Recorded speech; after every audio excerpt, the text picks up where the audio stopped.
I try to personally not have emails pop up and alert. If somebody needs immediate response, we use a synchronous communication tool like Teams or Slack or text messaging that's really designed for that. Hey, I need an immediate response.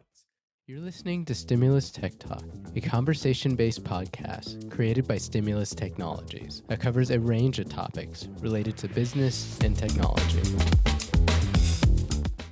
Welcome to Stimulus Tech Talk. I am Cheryl, the Marketing Director at Stimulus Technologies, and I am here with Stimulus Technologies founder and CEO, Nathan Whitaker.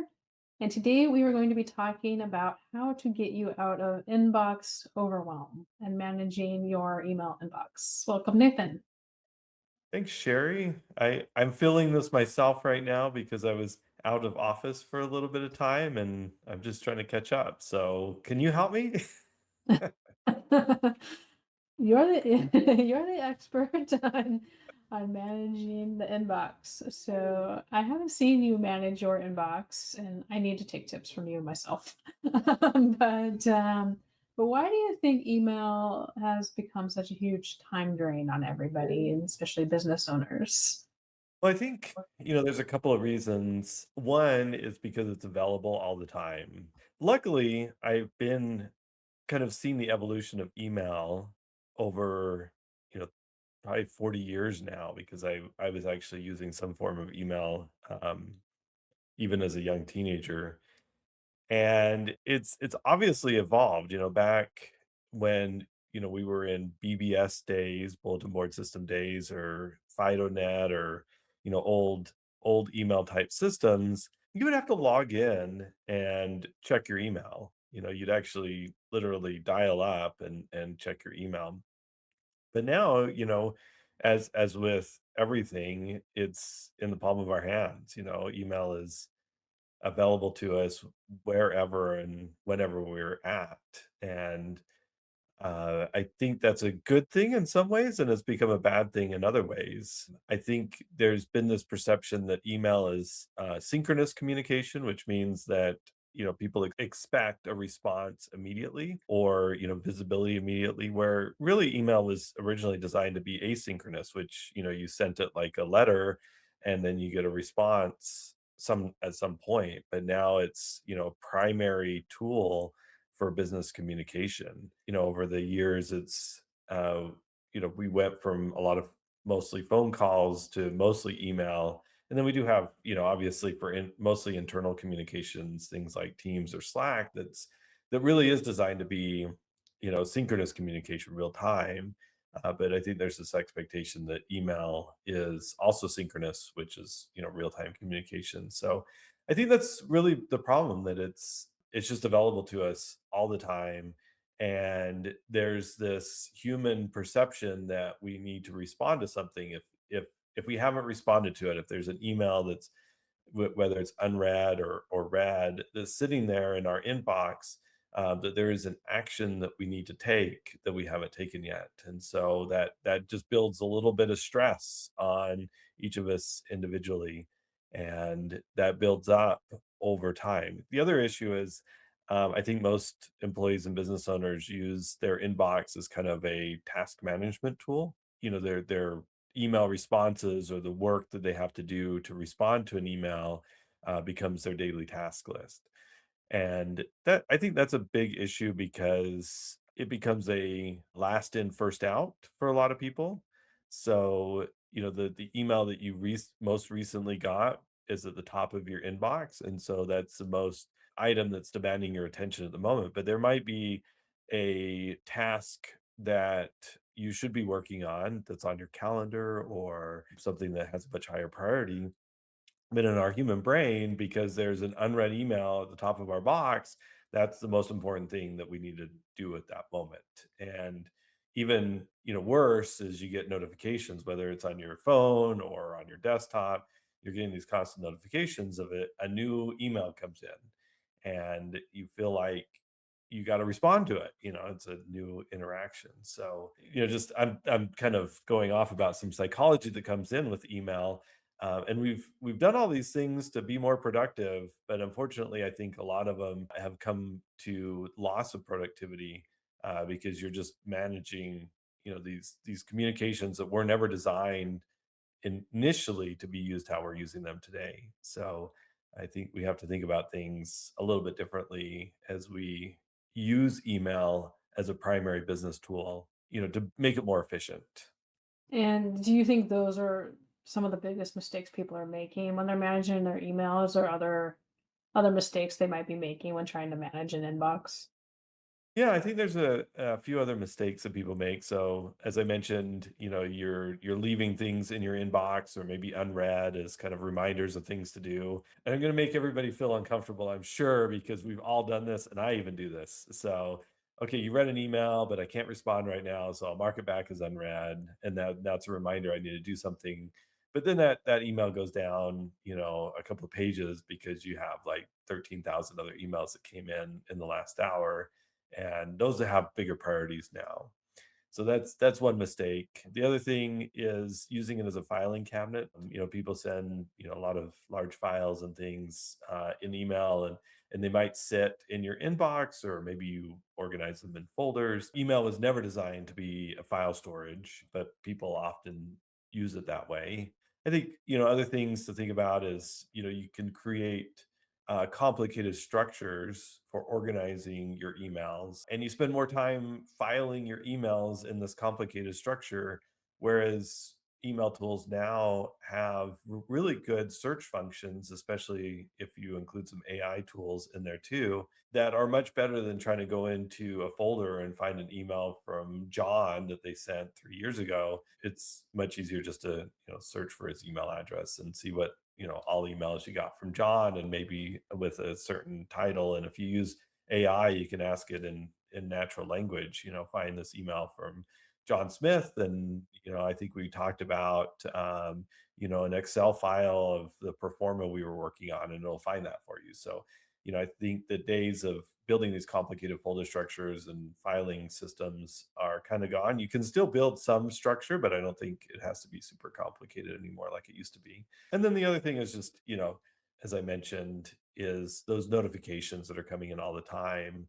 I think we should have periods of time during the day that we turn those off so that we can focus on getting real work done and not just checking those notifications that are coming in. So I think those are some primary things, and we should be working off of task lists that are not our email box, whether it's our calendar as our task list or a separate task list system. Microsoft has come up with new tools like Planner that are real task lists. So using your inbox or your email boxes a task list, I think, is very difficult, especially with the flood of emails that most people get every day. And before we get back into like how AI tools can help, how do you manage prioritizing, and how do you manage like you have a big team, and they might be emailing you. How do you manage when you're looking at it and what you're looking at first? Well, I just flag things as unread, and then I go back to it. Just I do. I mean, I do that Mm. periodically. So some things that I do is try to get things on my calendar. So I'm more time oriented in management. So if there's something that comes in as an email, I try to get that, whether it's an appointment we set for that further discussion, or I'll take that email and create a scheduled appointment for it for me to work on it. If there's actual work that needs to accomplish on it. So that's one of the things I do. And it's interesting because, I mean, people ask to create a meeting or talk about things, and they'll find that, I'm booked out for several days in advance because I'm pre-scheduling a lot of the work that I'm doing and pre-blocking out times on my schedule to get things done, and especially reoccurring things. So my calendar is about half full of reoccurring tasks, that whether it's meetings or catch ups or one-to-ones or different things. And then as emails come in from a task standpoint, I'll also schedule time to do it. And that's how I prioritize. If it's got to be done that day and it's work that has to be done, I got to figure out a time to do it on my calendar that day, which there's often not a lot.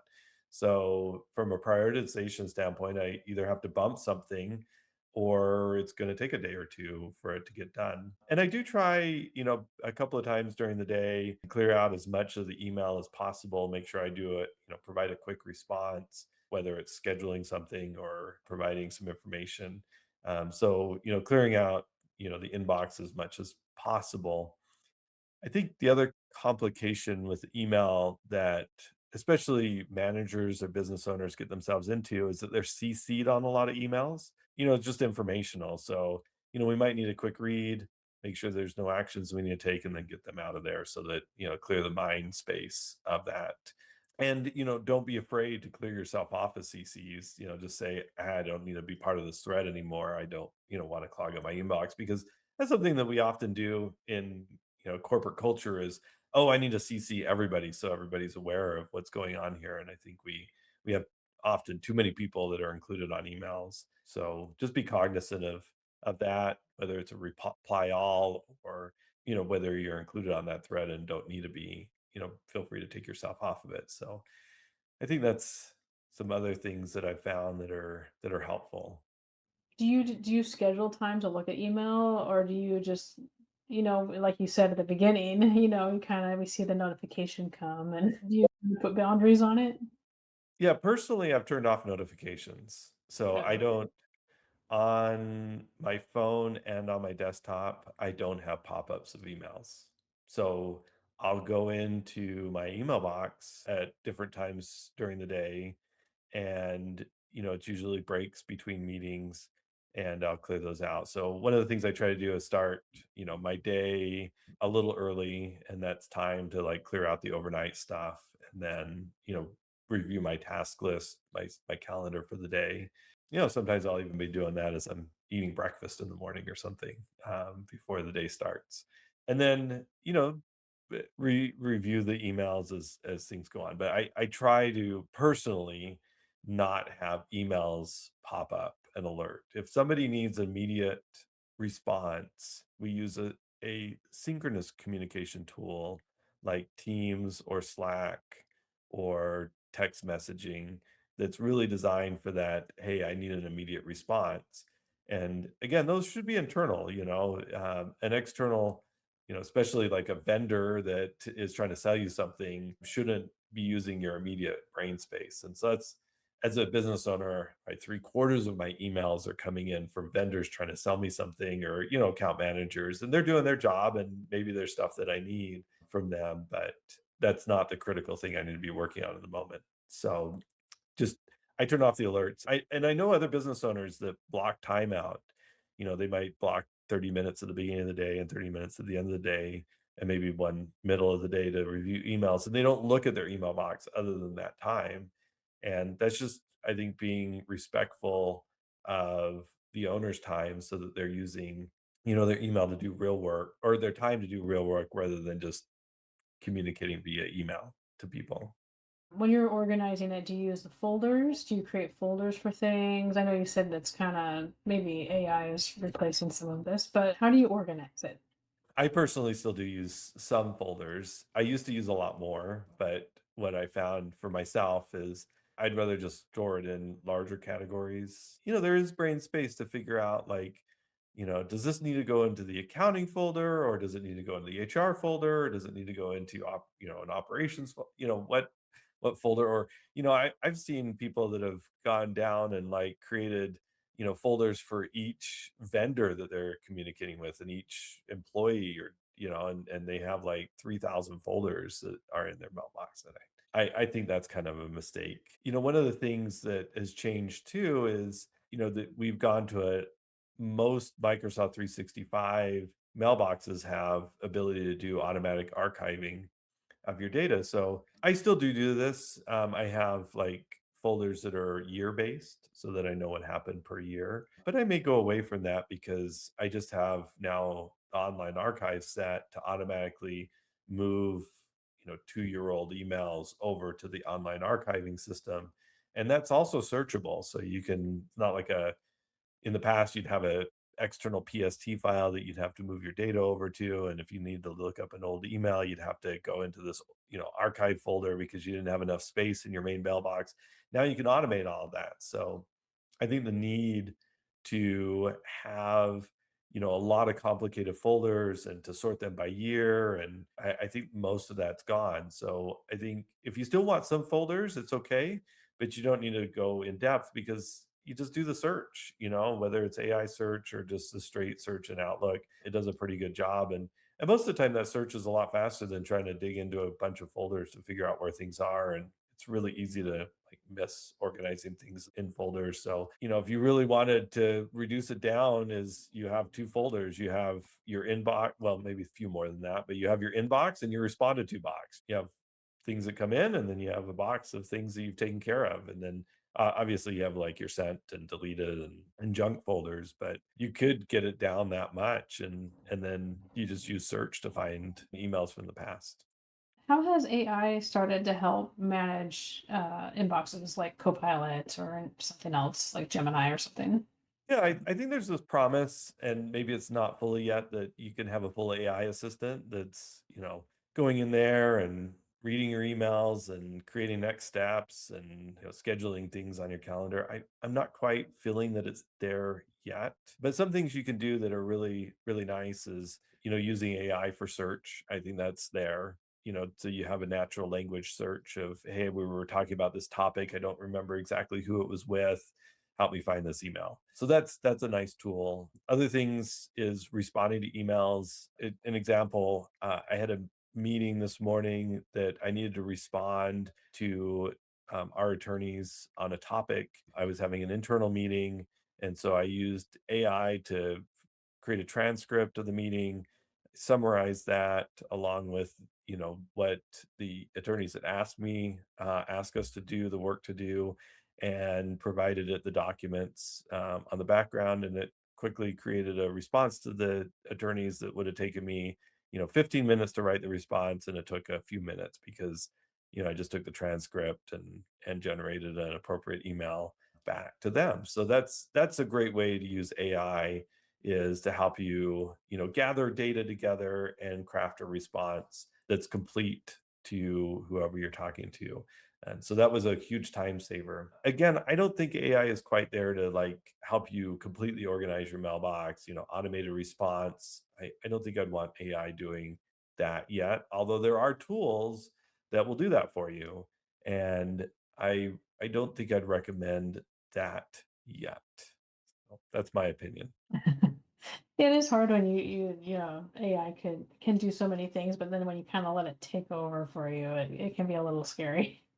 'Cause Yeah. you don't want to send, especially you don't want to send something that's incorrect or to the wrong person or something like that. Again, I don't think AI is completely there yet, but it certainly can help you in those functions like crafting the right email, helping you organize your data, find data a little bit better. I think that's where AI is really excelling in email and communication management right now. And can AI help maybe is there a way to set it up to search for things you might have missed? Like sometimes stuff gets buried if you get a lot of notifications or if you're back and forth on some ticket or something like that. And so it gets an important one kind of gets pushed down and that you didn't see. Is there a way to get AI to search for those kinds of things that you might need to take action on? Yeah, so that would be a search, that you can use Copilot for, as say, hey, can you look through my email box and things that I haven't responded to, create a task list for me for today of items that, may have gone unresponded to. The other thing that I find that you could potentially use AI for is maybe you're waiting on a response from somebody, and you send an email, to a vendor or client or internal employee, and said, "Hey, this needs to happen," and you haven't received a reply, so you can use AI to look through your mailbox to say, what are some replies and things that haven't occurred yet. I think that's a good way of using AI too. So good question. And how do we help our clients with their email? Do we set up Copilot for them and or their Outlook? What do we do for them to stay organized? Yeah, so if you're not on Microsoft 365 as a business today, I think that's a mistake. So one of the things that we really do is help companies implement Microsoft 365 and getting on the right plans. One of the things that I find a lot is companies are buying the wrong Microsoft 365 plan. So we'll guide you through, there's 10 different licensing plans you can get from Microsoft. So you might be spending too much money buying the wrong plans. You might have the wrong plans for your employees, like too cheap and not getting all the right tools. Other things that can happen in your Microsoft 365 environment is, accounts not configured correctly, maybe, shared mailboxes, distribution mailboxes, things like that you aren't aware that are there, and getting all that cleaned up. So there's a lot of things that happen in the back end that we can help you out with. And then, just helping your employees create the right email account, setting up that online archive, training them on that. That's a new tool that I think a lot of companies should be looking at implementing, because there are storage limits on your main mailbox. And we have clients that run into that. Their employees run into these storage limits. So, creating that online archive and making sure that's working well. The other thing that we haven't mentioned in this conversation is things like litigation hold, and making sure that if you're a regulated industry, a regulated company, that you might have to have some things like litigation hold turned on, so that you're archiving all the data that's going in and out of your mailboxes for legal reasons and compliance reasons. So those are some things that we do. I wish I could say that we help your employees organize their data and respond to their emails, but we have enough of our own problems with that, so we don't do that for employees. But we can certainly help your team get your 365 environment set up correctly, and just do a quick analysis. One of the things that we do in our console is we'll use some tools to log into your 365 environment to make sure that it's set up properly, and look for areas where you may be either spending too much money or where you need to spend a little bit more to get the right tools. And then finally, as far as the AI front, yeah, we help with Microsoft Copilot implementations, and we have a masterclass to help your team members to utilize Copilot effectively in all the Microsoft tools, in Outlook and Teams and the other Microsoft Office products. So if you're interested and your employees need to understand how to better use Copilot inside their environment, that's a great class to become part of if you're on one of our IT plans. So help you with that with one of our P plans, what we call our P plans. So, but yeah, then we help with all of it. But it's such a critical business tool, and I don't think we think about it enough about the usability. And then finally, I should say that I would be remiss in saying that most hacks in businesses come through email today. So it's somewhere 80 to 90% of business compromise, or hacking, comes through business email compromise. So we should not forget the importance of email security in this discussion, and proper user training from a security standpoint, and having the right AI protections and spam protections in place to keep your businesses safe, because this is where hacks are coming in. And we have plenty of podcast episodes about that, but it's certainly an area that could cause major distress to your business if you're not set up effectively. So in our consult, we will also talk about that and make sure that you're protected effectively with cybersecurity. Yes, and kind of to end up on, I imagine having your email overwhelm and a huge inbox that you're trying to sort through can make it a little easier to click on those bad links. For sure, for sure. If you're getting way too many emails or trying to respond quickly or doing the wrong things, things will go sideways quickly. Yes. Well, thanks, Nathan, and thanks for helping, manage our inboxes and giving us some tips. And I put the link, for our consult if you're interested in that here, and I'll put it down in the description. Thanks everybody for listening, and be sure to leave us a comment if you have any email inbox management tips. Great. Thank you, everybody, for joining.